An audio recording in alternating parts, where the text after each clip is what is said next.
দীপানার সাথে দেখা করতে আসবা না? কি পাইছিস তুই? হ্যাঁ, যখন জামাই থাকবে না তখন তুই আমার কাছে টাকা নেবে, যখন জামাই চলে যাবে তখন আবার লাত্তি মারবি। আস্তে কথা বলো। হ্যাঁ, একটু টিস্যু পেপার রে, যখন লাগবে তুমি ইউজ করে তারপর ফেলে দিবি। তুই এখন আমার বাসা থেকে বের হ। আমি এত দূরে চলে যেতে চাই বর্ষা, যখন তোমার ছায়া থাকবে। আমি অস্ট্রেলিয়া চলে যাবো, আমার কাছে 10 লাখ টাকা। কি করতেছি, কেন করতেছি? পাগলামি কেন করতেছো?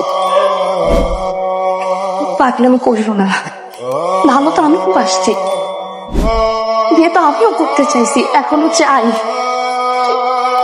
অস্ট্রেলিয়া চলে যাবো মামার কাছে, এই সিদ্ধান্ত এইভাবে কেন নিতে?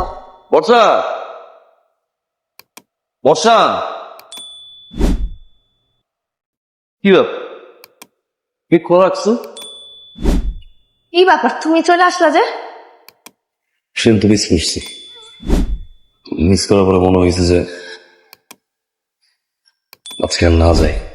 একটা মন টানতেছে না, তোমার শরীর খারাপ না, চলো ডাক্তারের কাছে নিয়ে যায়। না না না না, ডাক্তার কাছে যেতে হবে না, ওই গ্যাস্ট্রিক ওষুধ খেলে ঠিক হয়ে যাবে। সবসময় পাগলামিটা করো, চলো না। আমি বলতেছি তো আমার যাইতে হবে না, তুমি যা হাত মুখে এগুলো পরে রোগগুলো বাড়ে। আরে বলতেছি না, যাবো না আমি, বলতেছি না শরীর খারাপ হবে, আমি যাবো এখন।